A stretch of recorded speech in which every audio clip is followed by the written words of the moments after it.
Ayan, gagawa lang po tayo ng tote bag. 15 by 16 and a half. Dalawang body at saka sa lining, ganun din. Tapos lalagyan na natin ng pocket. Sa lining, kabit na natin. Then, ikikalting po natin. May padding siya na manipis lang. 1 and 1/4 ang lapad ng mga kilting. Dalawa po yan.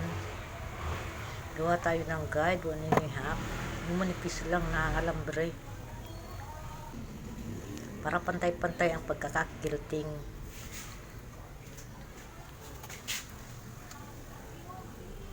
Tapos sukat na natin ang 1 and 1/4. 1 and a half ba? 1 and a half nga. Ayan. Itututok mo lang yung mata mo doon sa guide. Ano lang doon sa tahi para pantay-pantay ang pagkakakilting. Kailangan ang mata mo doon sa guide. Huwag ka nang titingin doon sa tahi. Sa guide, na i-align mo lang siya doon sa tahi. Ayan, dalawa niyan. Kaya palit ng palit. Pag-cross po yan ng ano niyan, pagkakakilting. Ayan o, diba? Pantay-pantay kilting.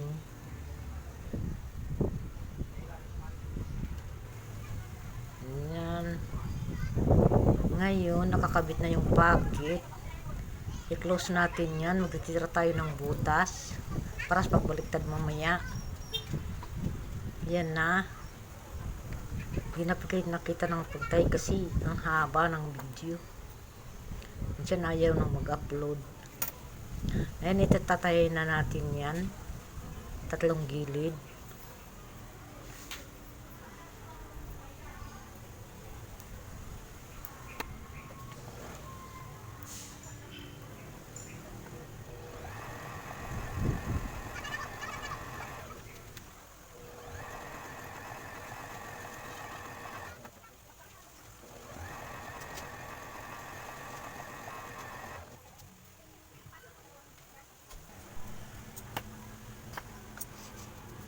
Kunin natin yung center. Tapos yung kakawit natin na handle 26 ang ba. Pero ano na yun, finish na yun. Tapos na natin. Ganyan. Then sa kabila ulit.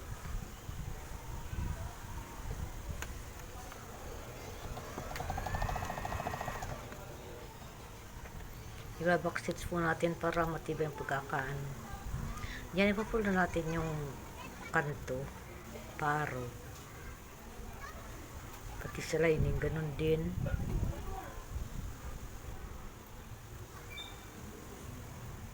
Pagsasabay na yun ng tahi para pinakatak na yan.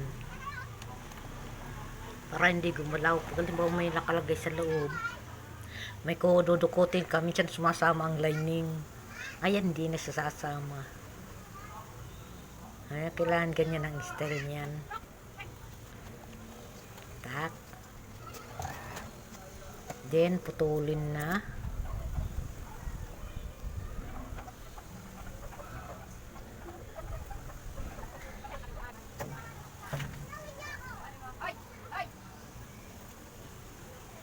Dahil ng paikot, 3/4 ang lapad niyan para mamaya sa pagtahi ng pagtapping sakto sa 3/4.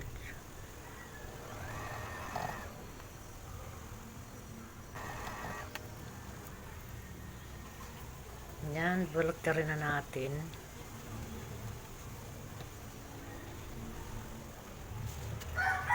Then after that po, isa side close na natin yung butas. 1/16. Yan, ganyan siya. Yung lining. Tapos balagtarin lang. Ay, tahi na yung butas.